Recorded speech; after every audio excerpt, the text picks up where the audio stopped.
नमस्कार, मी सिद्धेश ताकवले आणि आपण पाहत आहे महाराष्ट्र बुलेटिन मध्ये आपलं सगळ्यांचं स्वागत। बुलेटिनच्या सुरुवातीलाच घेणार आहोत काही राजकीय घडामोडींचा वेगवान आढावा राजकारण सुपरफास्ट मधून।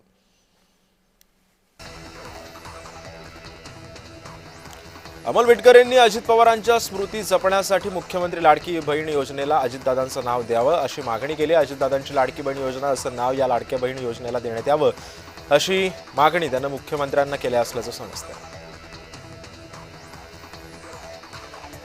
अजित पवारांच्या विमान अपघातावरती चर्चा करण्यासाठी सरकारनं विधिमंडळाचं एक दिवसाचं विशेष अधिवेशन बोलवावं अशी मागणी अमोल मिटकर यांनी केली आहे। या माध्यमातून विमान अपघातांसंदर्भातली अनेक प्रश्नांवरती चर्चा होईल असं ते म्हणाले। दरम्यान या संदर्भात लवकरच मुख्यमंत्री आणि उपमुख्यमंत्र्यांची भेट घेऊन मागणी करणार असल्याचं आमदार अमोल मिटकर म्हणाले। मलंगड मुक्तीसाठी गेली 40 वर्ष संघर्ष सुरू आहे, मात्र आता यात्रेकरूंसाठी रेल्वे सुरू केल्यानं शिवसेना ठाकरे गटाचे नेते आणि माजी खासदार राजन विचारे यांनी राज्य सरकारचे धन्यवाद मानले।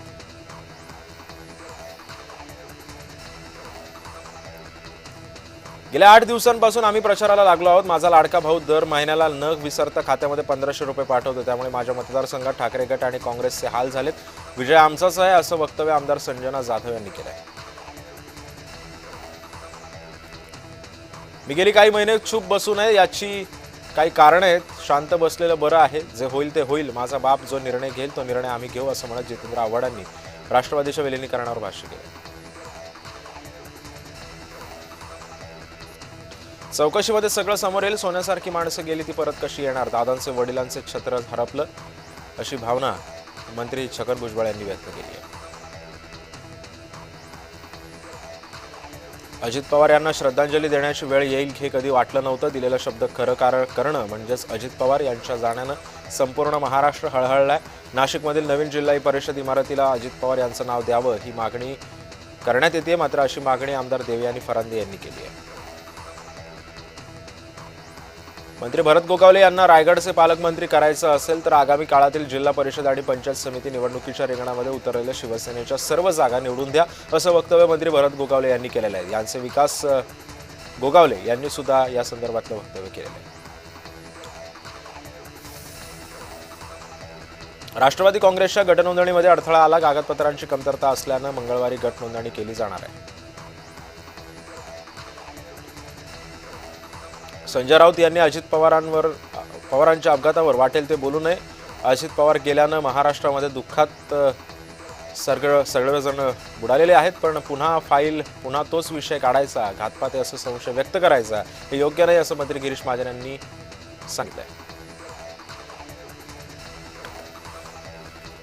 दोघं राष्ट्रवादीमध्ये एकत्र येऊ नये म्हणून हा कट शिजला जातोय असं वक्तव्य विजय वडेट्टीवारांनी केलं होतं, मात्र याबाबत त्यांना जास्त माहिती असेल असा खोचक टोला गिरीश महाजन यांनी विजय वडेट्टीवारांना लगावलाय।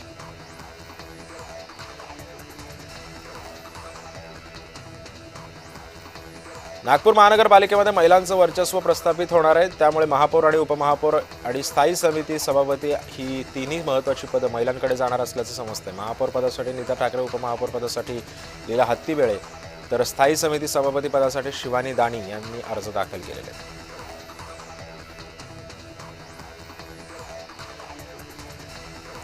अजित पवारांच्या आठवणींनी सर्वपक्षीय नेत्यांचे डोळे पाणावले। सोलापुरात सर्वपक्षीय शोकसभा आयोजित करण्यात आली होती। अजित पवारांच्या निधनानं राज्याच्या राजकारणात न भरून निघणारी पोकळी निर्माण झाली आहे असं भाजपचे आमदार विजयकुमार देशमुख यांनी वक्तव्य केलं।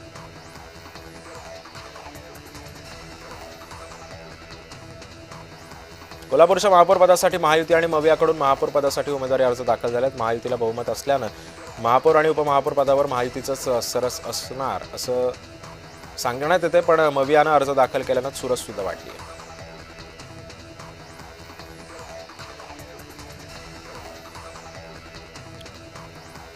उमेदवारांनी अचानकपणे उमेदवारी अर्ज मागे घेतले, त्यांना डिवचणारे फलक मुंबई गोवा महामार्गावर लागले होते। यावर ठाकरे गटाचे माजी आमदार वैभव नाईक यांनी प्रतिक्रिया दिली आहे। महायुती पैशांचा वापर करून बिनविरोधपणे निवडून आणत आहेत असा आरोप सुद्धा करण्यात आला।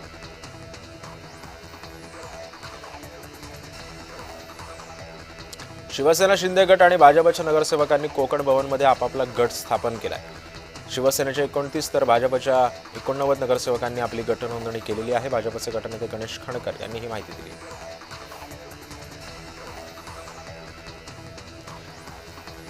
राष्ट्रवादी अजित पवार गटाच्या ठाणे जिल्हाध्यक्ष नजीब मुल्ला यांनी दादांच्या आठवणींना उजाळा दिलाय. विधानसभेची निवडणूक हरल्यानंतरही दादांनी सांगितलं की तू खचून जाऊ नकोस, मी तुझ्या पाठीशी असं म्हणत नजीब मुल्ला यांनी आठवण सांगितली.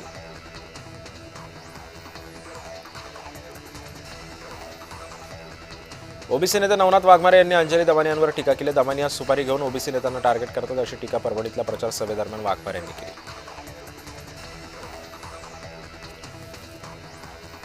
पनवेल महानगरपालिकेतील शिवसेना ठाकरे गटाच्या 5 नगरसेवकांनी कोकण भवन इथं गटनोंदणी केली. तर गटनेतेपदी लीना गरड यांची नियुक्ती करण्यात आली आहे. ठाकरेंचे उपनेते सुरेंद्र बाळमाने यांनी ही माहिती दिली.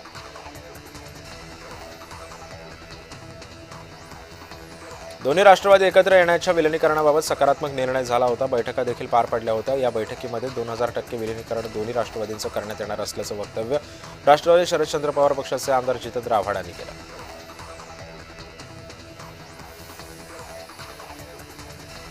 श्रीमलंगड असे नामकरण व्हावं अशी कारणं ही समाधी स्वामी मच्छिंद्रनाथ यांची आहे. त्यामुळे एक मोठा संघर्ष शिवसेनेच्या माध्यमातून गेल्या अनेक वर्षांपासून सुरू आहे. लवकरच हा लढा संपेल असं मत उपमुख्यमंत्री एकनाथ शिंदे यांनी व्यक्त केलं.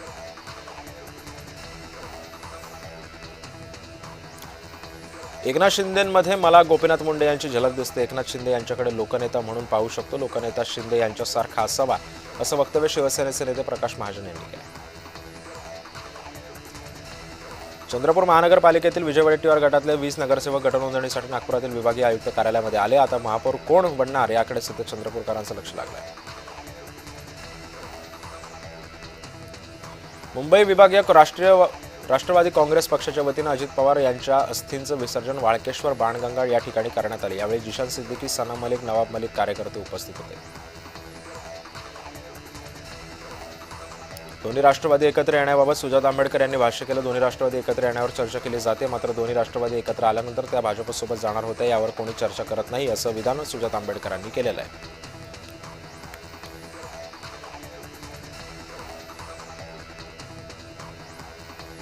महाराष्ट्राचे उपमुख्यमंत्री अजित पवार यांचा अस्थिकलश दर्शनासाठी संभाजीनगरमध्ये आणण्यात आला होता. अनेक नागरिकांनी अस्थिकलशाचं दर्शन घेतल्यानंतर कायगाव इथल्या गोदावरी नदीमध्ये अस्थिविसर्जन करण्यात आलं. यावेळी आमदार सतीश चव्हाण, अभिजित देशमुख, नगराध्यक्ष संजय जाधव यांची उपस्थिती होती.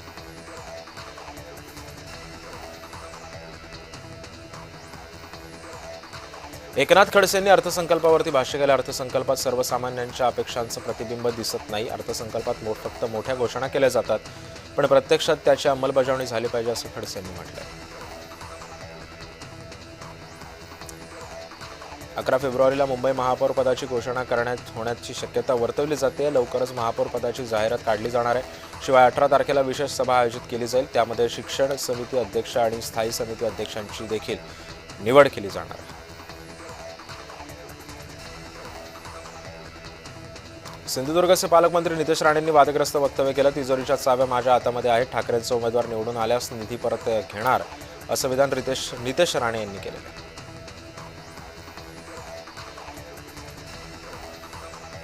मनसेच्या अंतर्गत बैठकीमध्ये उद्धव ठाकरेंच्या बाबत केलेल्या युतीबाबत नाराजीचं सूर उमटल्याचं समजतं. मनपा निवडणुकीमध्ये ठाकरेंच्या शिवसेनेनं मनसेला अनेक ठिकाणी मदत न केल्याची नाराजी मनसे पदाधिकाऱ्यांनी राज ठाकरेंसमोर व्यक्त केल्याची माहिती मिळते. भाजपचे तामिळनाडूतील नेते के अण्णामलाई यांनी मुंबई हे जागतिक शहर असल्याचं सांगितलंय. त्याला प्रत्युत्तर देताना राज ठाकरेंनी त्यांना रसमलाई म्हणत हटाओ लुंगी बजाओ पुंगी अशी जुनी घोषणा केली. त्यावरून मुंबईतील तामिळ समाज आक्रमक झालाय. भाजपा आमदार तमिळ सेल्वन यांनी राज ठाकरेंना मुंबईमध्ये 1 लाखाहून अधिक तमिळ बांधवांचा मोर्चा काढू असा इशारा सुद्धा दिला. अजित पवारांच्या अस्थींचं दर्शन भाजपचे आमदार निरंजन डावखरे यांनी घेतलं. यावेळी डावखरे यांनी अजित पवारांच्या जुन्या आठवणींना उजाळा सुद्धा दिला. यावेळी डावखरे भावुक झाले होते.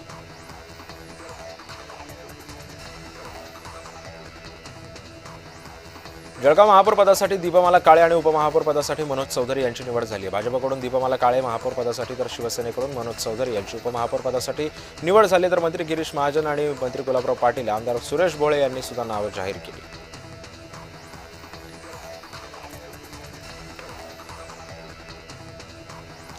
चंद्रपूर मनपातील काँग्रेसचा गट नोंदणीचा वाद आता नगरविकास विभागाकडे गेला. नागपूर विभागीय आयुक्तांकडे दानोरकर गटाने नोंदणीचा अर्ज केला होता. यावर वडेट्टीवार गटाने आक्षेप घेत विभागीय आयुक्तांकडे तक्रार नोंदवली.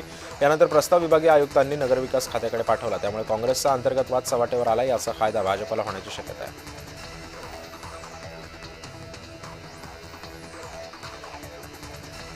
कराडच्या दुर्गम भागातील सडा वाघापूर गावातील शकुंतला काकडे या बेघर आजीला शंभूराज देसाईंनी मदत केली. 85 वर्षांच्या निराधार आजीला एका महिन्यात घर बांधून देत निवारा दिला. देसाई सडवापूर इथं प्रचार सभेसाठी आले असता या आजींनी आभार मानले आणि भरभरून